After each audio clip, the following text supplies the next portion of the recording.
Welcome to the award-winning Thoughts from a Page podcast, a member of the Evergreen Podcast Network, hosted by me, Cindy Burnett, a voracious reader and book columnist who provides you with casual author conversations and book recommendation episodes, as well as insider information on all of the newest releases that I personally endorse and on the publishing industry in my Behind the Scenes series. With so many books coming out weekly, it can be hard to decide what to read, so I find the best ones and share them with you. For more book recommendations or to find my backlist of interviews, visit my website at thoughtsfromapage.com. Have you read a book recently that really resonated with you and makes you want to read more books like it? If so, submit a read-alike request to me through the Google form included in today's show notes and tell me why you loved it, and I will suggest some similar reads on a future Tuesday episode. If you are interested in reading some great books before they publish, I hope you will consider joining my Patreon group to access digital early reads and pre-pub author chats, as well as my new Traveling Galley program. For May, my early read selection is Banyan Moon by Tao Tai. For June, The Bones of the Story by Carol Goodman. And for July, The Book of Silver Linings by Nan Fisher. The link to join is in my show notes. Today, for this behind-the-scenes episode, Kristyn Kusek Lewis joins me to talk about her role as contributing books editor for Real Simple. Kristyn is the best-selling author of 4 novels, Perfect Happiness, Half of What You Hear, Save Me, and How Lucky You Are. She is also the contributing books editor for Real Simple magazine, where she handles the magazine's book coverage for the audience of over 6 million monthly readers. Kristyn curates the magazine's books page, working with publicity teams and editors across the publishing industry to handpick and feature 5 new releases each month. She previously held editing positions at publications, including Glamour and Child, and is a well-established freelance writer who has written for dozens of publications over the past 25 years. I hope you enjoy our conversation. And now for a quick break. For the last year, I have been focusing more on my health and eating habits. In connection with that, I have started drinking AG1 in the morning. When I started drinking AG1 daily, I could feel a real difference in my health and energy levels. That is because AG1 is a foundational nutrition supplement that supports your body's universal needs like gut optimization, stress management, and immune support. Since 2010, AG1 has led the future of foundational nutrition, continuously refining their formula to create a smarter, better way to elevate your baseline health. I recommend AG1 to all of my family and friends because the company has a team of doctors and scientists. It is tested for 950 contaminants and is NSF certified for sport. It is formulated based on the latest science, and it maintains high quality standards. Thanks AG1 for sponsoring my show. AG1 is a supplement I trust to provide the support my body needs daily. If you want to take ownership of your health, it starts with AG1. Try AG1 and get a free 1-year supply of vitamin D3K2 and 5 free AG1 travel packs with your first purchase. Go to drinkag1.com/thoughtsfromapage. That's drinkag1.com/thoughtsfromapage. Check it out. And now back to my show. Welcome, Kristyn. How are you today? I'm great. How are you? I'm great as well, and I'm so glad you're joining me for this behind-the-scenes episode. I cannot wait to talk about your role at Real Simple. Thank you for having me. So you are the contributing books editor for Real Simple magazine, where you handle the magazine's book coverage for an audience of over 6 million monthly readers. I cannot wait to hear all about it. Thank you. It's a really fun job. I bet it is. Well, let's start from the beginning. How did you get started in this role? So I started in Real Simple. I actually started in the magazine industry in the mid-1990s. I started my career at Glamour magazine. I worked in magazines for many years and then started writing my own books. And I've written 4 novels. So when I started writing my fiction, I took a step back from the magazine work for a while. And then in 2020, my 4th book came out, and I was talking to an old friend who was the executive editor at Real Simple at the time, trying to do some of my own book publicity. And she mentioned that their books editor had recently left. And I said, well, I'd love to throw my hat into the ring. So it's been a bit of a perfect marriage between my magazine career and my fiction writing career that I get to now cover books. Well, that has to be so exciting and so much fun every month to pick 5 reads. And that's one of the questions for you. Most months you pick 5 reads, but sometimes you do seasonal picks as well. How does all of that work? So the way that it works, I'm very happy to say as a reader, that the readers of the magazine are huge bookworms. They love books. And we know from when we do internal surveys of the magazine's pages, which is something very typical of a magazine, is that they'll have somebody come in and do sort of blind reader surveys of each page. The books page is one of the most highly rated pages in the magazine, which is great. So our readers love to read. And we know that they love literary fiction, they love historical fiction, they love suspense, they love memoir. So we try to do a mix of genres and a mix of authors as well. So we don't want to cover 5 blockbuster bestselling authors. We want to cover debut authors as well. We want to cover people from a variety of backgrounds. So when I'm looking at each month's column, I start about 4 months ahead. So for instance, it's May 1st now when we're talking, and I just finished my September column. And so I start out looking at everything that's coming out in a particular month. And I probably start with a list of 40 to 50 books.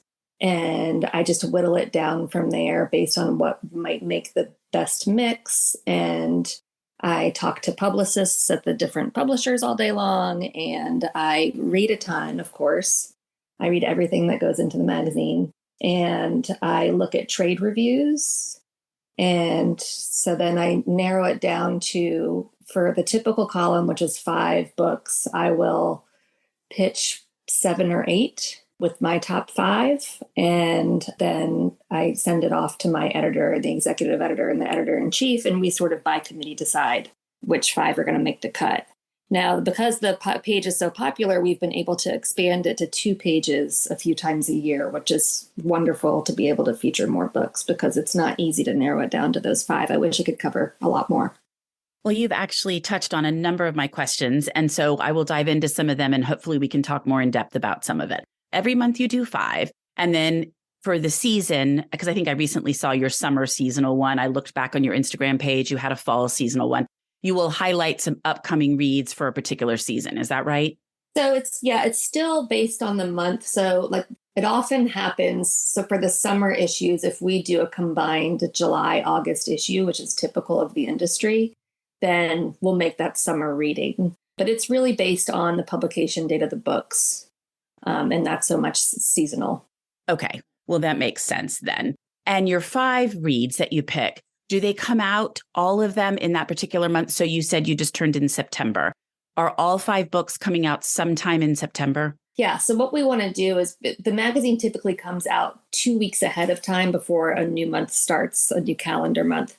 So for instance, the May issue came out on April 17th. So the books I'll look at for the May issue are either released in mid-April into mid-May, sometimes late May. But if it was a late May book, I might push it to June because I want our readers to be able to get their hands on the books.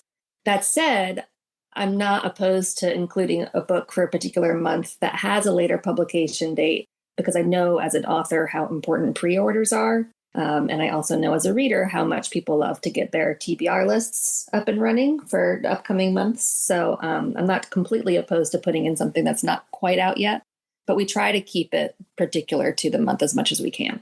So I write for a publication here in Houston that's much, much smaller than Real Simple, but I do a monthly column where I pick my 5 favorites for the month. And I am the same way. Like I try hard, like if I were working on May, which for me is due in mid-March. So I turn it in mid-March for May's publication. I try not to pick end of the month just because I know people can't get their hands on it. And the magazine's the same way. It comes out a week before the month that it's highlighting.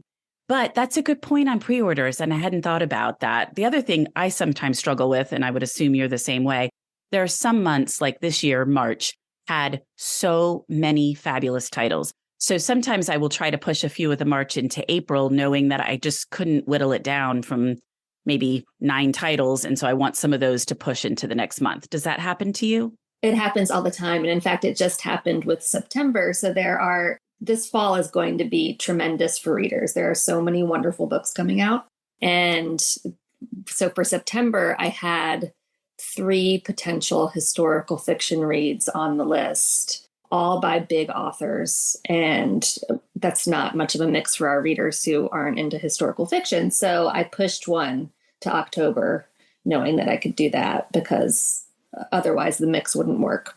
It is hard to strike that balance. And as you mentioned, certain people read thrillers, certain read historical fiction, contemporary fiction. So you don't want to have too many of a type of genre each month.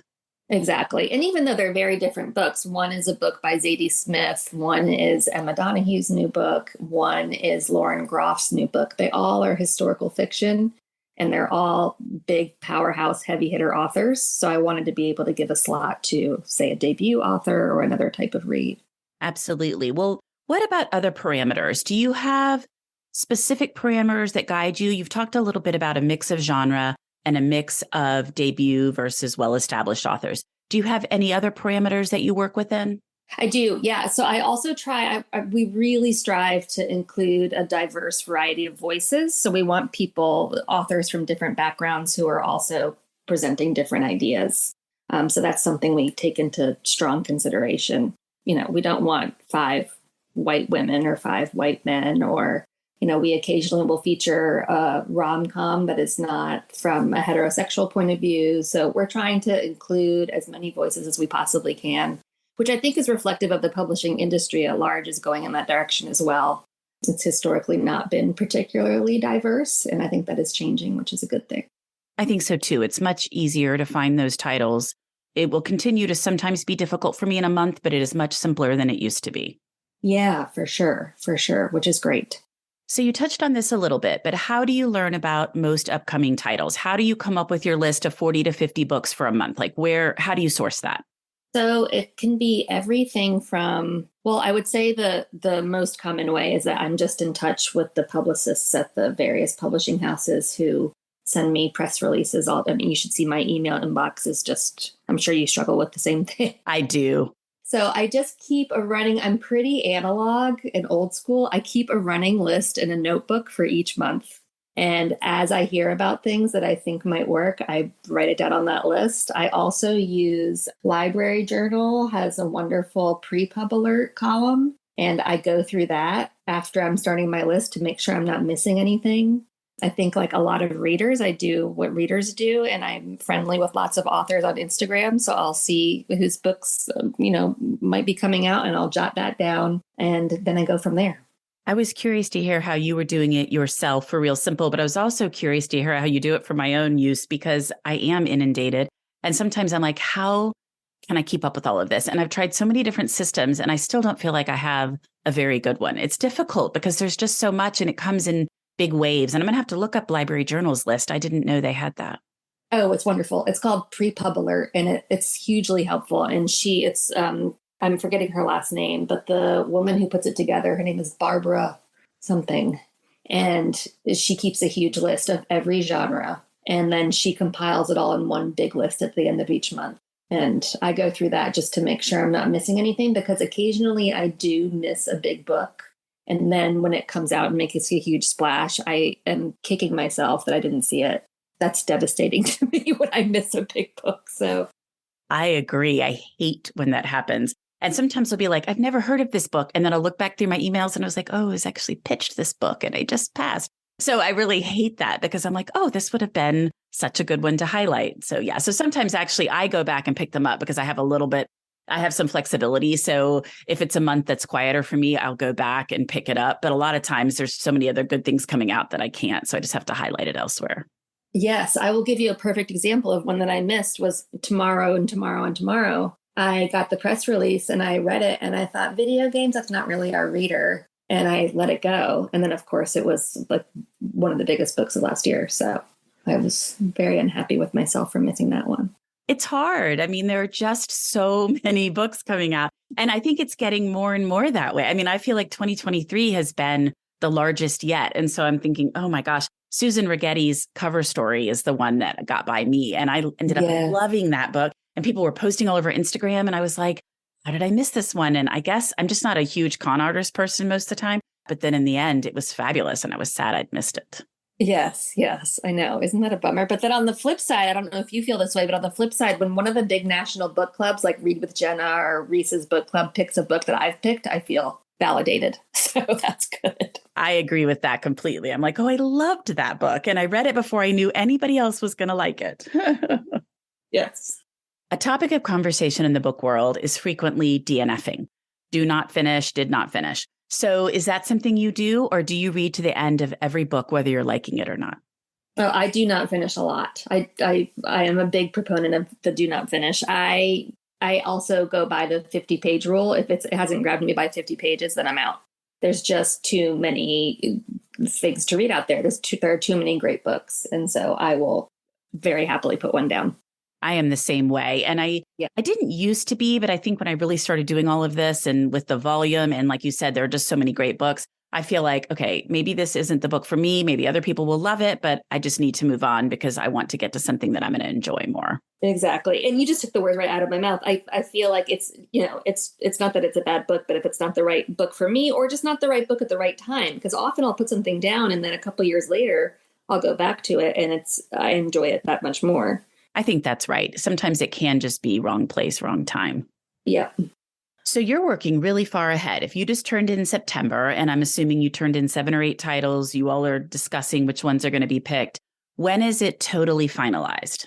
So it should be finalized within the next week. I'll write the column in a week or so, and then it'll be done. And then we get to give the good news to the publicists, which is fun. And they send in the cover art to the magazine, and so that they can do the photo shoot. That's one reason why this particular column has to work so far ahead, is because we have to shoot the covers in a beautiful 1-page spread that I always love seeing. It's fun to see. And then we try not to, this isn't necessarily policy, but we typically let the publicists know, they let the authors know, but we try to keep it to ourselves. It's embargoed until the on sale date of the magazine. But it's fun when I can message an author and say, hey, I think you're in the running. So, because the magazine, the print magazine has 6 million monthly readers, but then with the digital side of the magazine, they will often cover the column as well. It's really about 22 million monthly eyes on the column. So that's huge for an author to get that kind of exposure, especially a debut. So that's something that I particularly love to do. Absolutely. I'm always a big proponent of debut authors or authors that only have a couple books out there and haven't made the New York Times list yet or whatever it's going to be. It's fun to talk about those and help highlight them. Absolutely. Absolutely. So that is pretty amazing. 6 million subscribers and then another, however many that is, my math, 16 million people checking it out online. I would think that most authors, whether they're debut or well-established, would be thrilled to pieces to be picked. Absolutely. I know from my own work, writing my own books, the publicity part is the most nerve-wracking, hardest part, because there's just so much information being shot at us every day. It's like a fire hose. And also, as my agent always says, there's a lot of good stuff on Netflix these days. It's hard to get people's attention. So anything that I can do to help a book get into the world makes me so happy to do it. I agree with that completely. I just think it's so much fun to be able to talk about books all the time. Yes, it's a dream job for sure. Absolutely.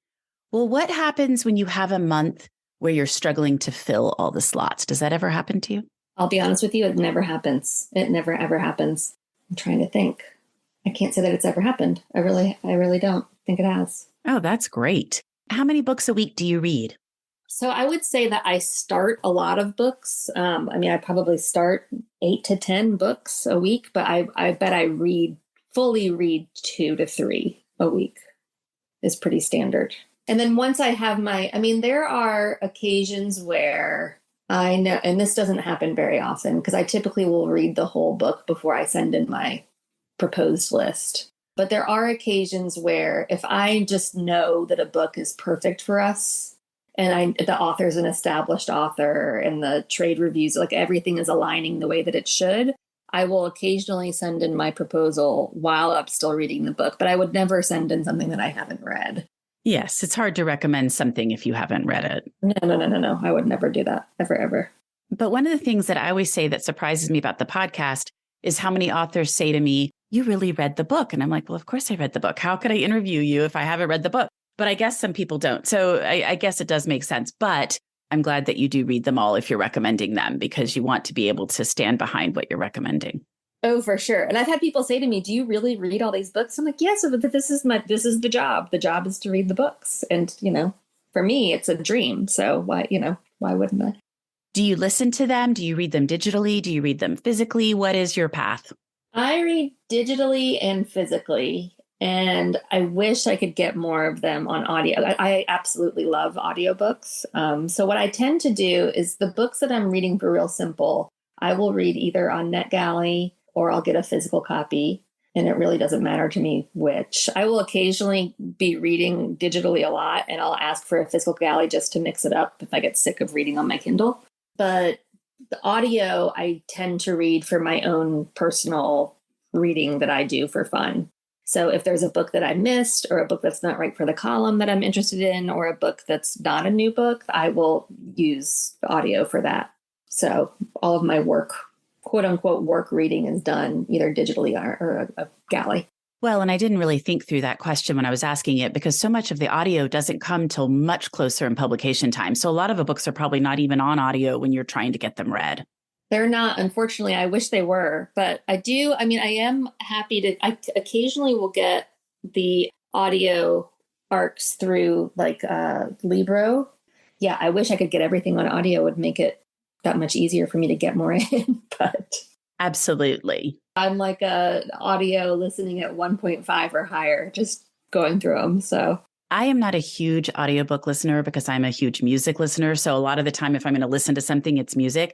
But I do listen to audiobooks when I walk and sometimes in the car. But I almost always do exclusively nonfiction. But yes, I do it at like 1.8 or 1.9. Usually my husband's like, what is that? When he hears it, I'm like, well, once you get used to the speed, it works great. And it is easier to get through it. And you could just be doing other stuff. For sure. Yeah. And like for audio, I tend to read, like you just said, I tend to listen to nonfiction. It's just easier to follow. I love listening to a good celebrity memoir on audio, especially when the person themselves is reading it.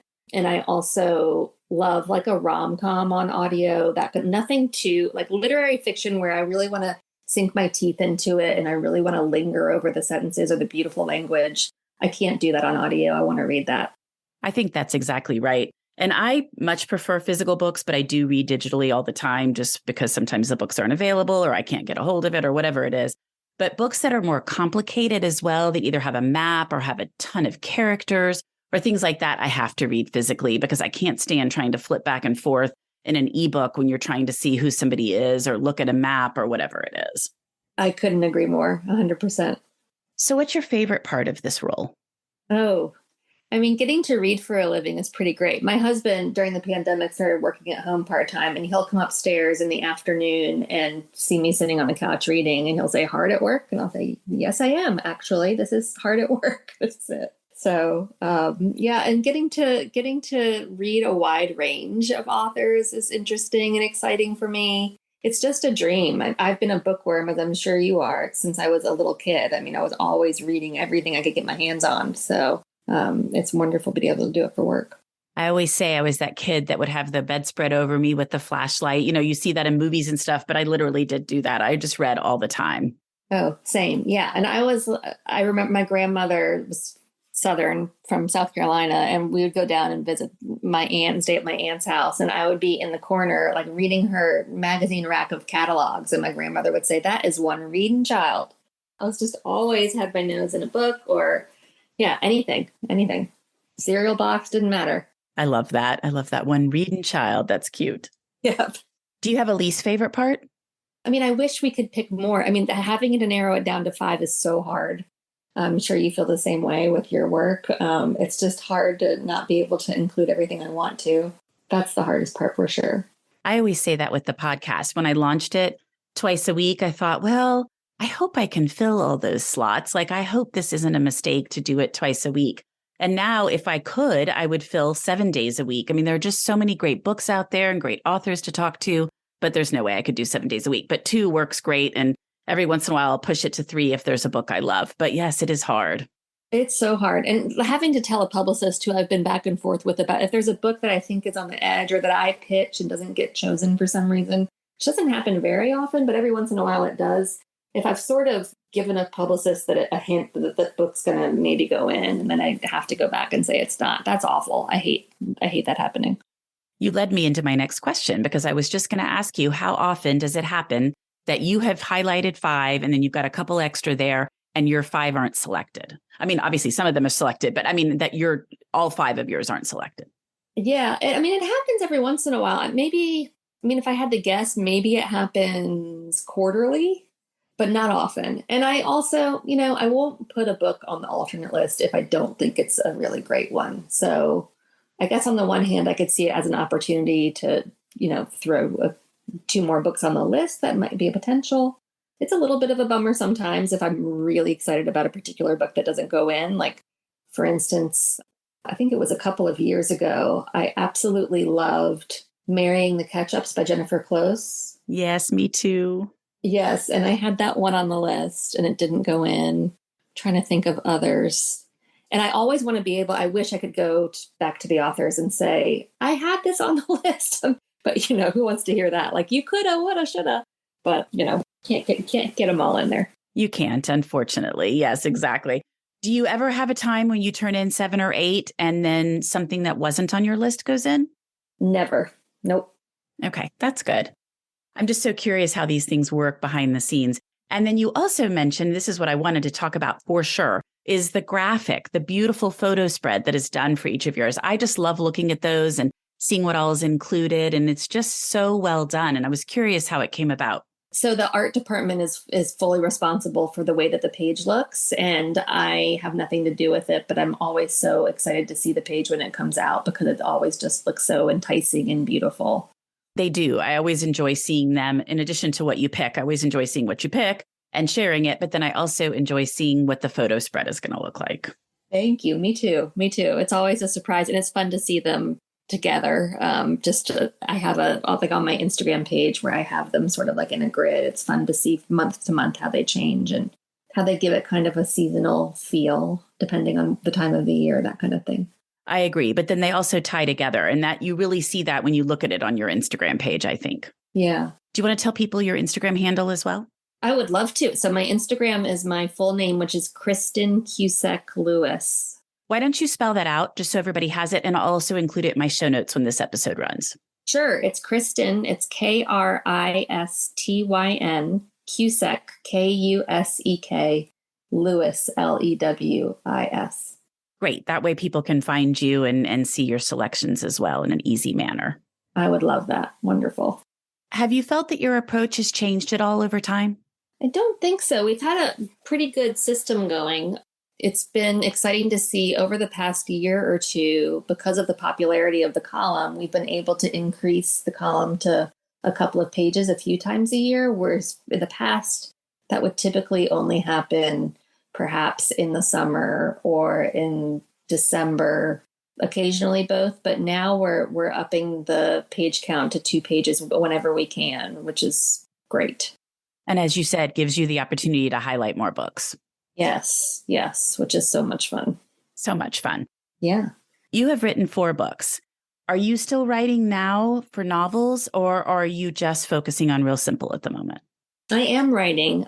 For a while during the pandemic, when my last book came out, it was June 2020, so right when we were in the thick of it. And after that, I just felt like I wanted a break. I was starting this new job with Real Simple, and I didn't really feel the desire to write a book at the time. Now I am starting to write daily once again. I have some characters. I don't quite know what they're doing yet, but I'm really excited about the characters. And one thing that this job with Real Simple has given me is just a tremendous education in terms of what's out there, different writing styles, that kind of thing. It's been great for my writing to be doing the huge volume of reading that I've done over the past few years with Real Simple. I love that you keep leading me into my questions, because I literally was getting ready to ask you, do you feel like this role at Real Simple has influenced the way you write or giving you, as you said, an education? And it sounds like you think the answer is yes. Absolutely. Yeah. And it's also really helped me see, and I don't think that I know that these things are not intentional, but it's been interesting to see over the years, just the landscape of trends in terms of plot. And, I know as an author that when I sit down to write a book, I'm not thinking about the market or sales. I'm thinking about the characters. My books are really character driven. So I'm thinking about the characters and I'm thinking about where the story is going to go. I'm not thinking down the line to when I'm actually trying to sell the book. But it's been interesting as a reader doing this job for Real Simple to see when these trends almost seem to happen accidentally. Like there seems to be like sometimes there are these trends with, I'm trying to think of a good example. There's a trend with thrillers set in like boarding school kind of environments or, you know, certain plot lines that you start to see over and over again. So it's been helpful in a lot of ways. But that's one of the big ones is just seeing the types of books that are out there. I find it fascinating when those trends bubble to the surface with people not even knowing they're both writing about it or multiple people are writing about it.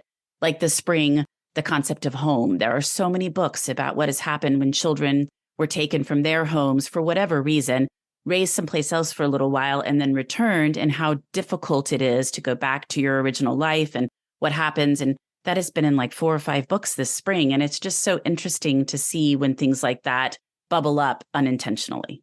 Totally. Yeah. It's fascinating. I mean, it really makes you wonder like how that happens. But yeah, I've seen the same thing. And it's so interesting. And as you probably know, I'm a huge cover person. So do you judge books by covers?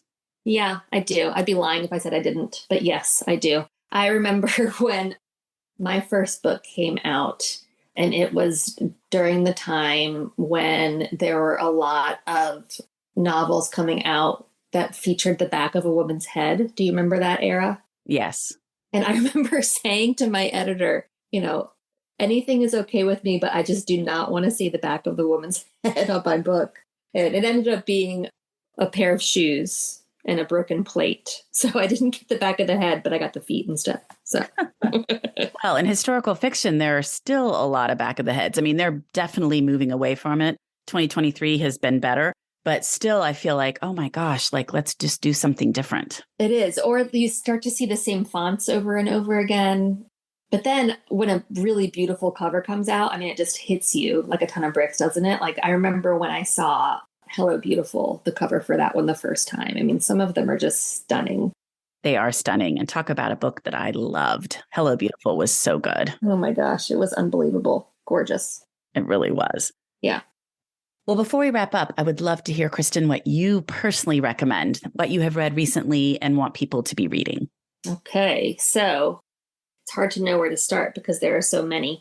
So a book that I love that's just a very sweet, charming read, and it's a debut author. It's coming out on May 2nd, so tomorrow, given when we're talking. It's called Late Bloomers by Deepa Varadarajan, and it's about an Indian American family, and the matriarch has decided after decades of marriage that she's done with the marriage and she's going to leave her husband. She wants an independent life. And so it opens with she has just left recently, and the husband is trying online dating for the first time, and their 2 adult children are struggling in their own lives. But it's just a sweet, charming, funny story that also gets to sort of wanting our independence, trying to figure out how the lives we had match the lives we want, all of those sorts of themes. It's a great one. And then a book that I'm really excited about that's coming out this summer is Little Monsters by Adrienne Brodeur. She wrote Wild Game, like hugely popular memoir that came out a few years ago. This is a gorgeous summer novel that's coming out at the end of June. It's set on Cape Cod, so it's going to draw a lot of comparisons to, say, Paper Palace, because it's also a family drama, but it's very different. And I loved it.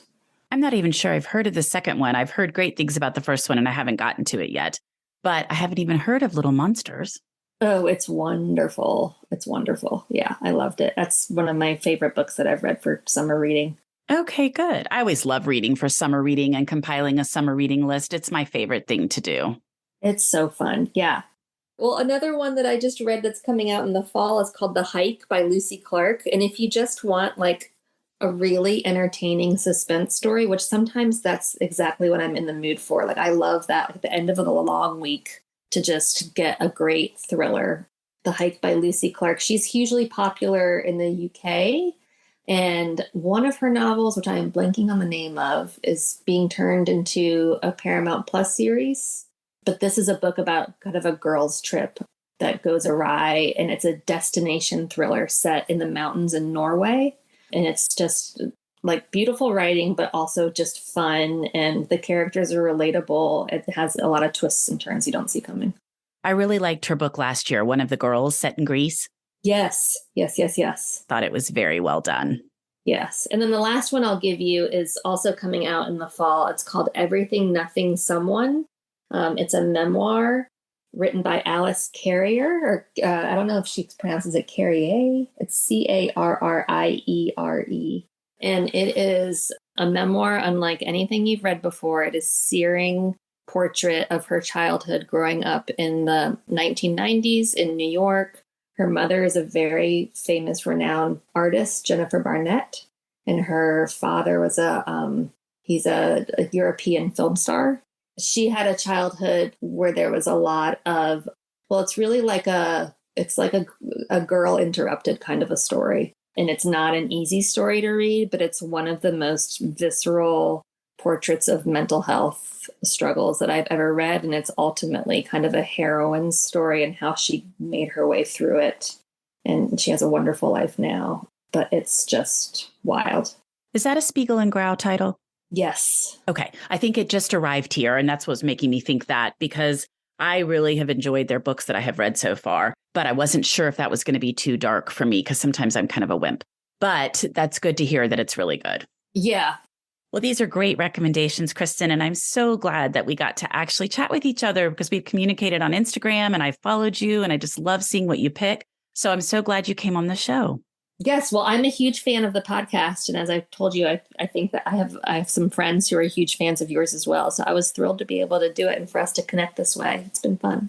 That made my day when you told me that you had met up with a friend and she was talking about the podcast. I was like, oh, how fun is that? Thank you. Oh, yeah. She's a childhood friend. I've known her since we were little at summer camp together, and she lives in Colorado. I'm in Arlington, Virginia, and she was in town and we were just talking and she was like, oh, Cindy from Thoughts from a Page. So, yeah, we were going on and on about you. So thank you. I appreciate it. Yeah. Don't you know that you're a grown-up?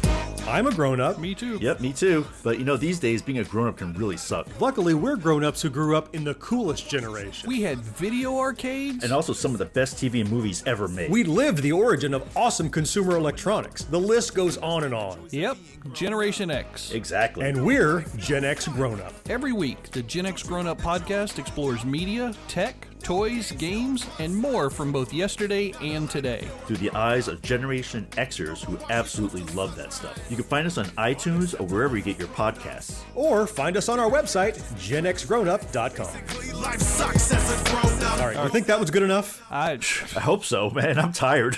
Who listens to a promo on a podcast and then goes and listens to a different podcast? Right. I've never done it. No. Right. Thank you so much for listening to my podcast. If you like this episode, and I hope you did, please follow me on Instagram at Thoughts From a Page. Consider joining my Patreon group to access bonus content and support the podcast. Tell all of your friends about the show and rate it or subscribe to it wherever you listen to your podcasts. I would really appreciate it. The book discussed in this episode can be purchased at my bookshop storefront, and the link is in the show notes. I hope you'll tune in next time.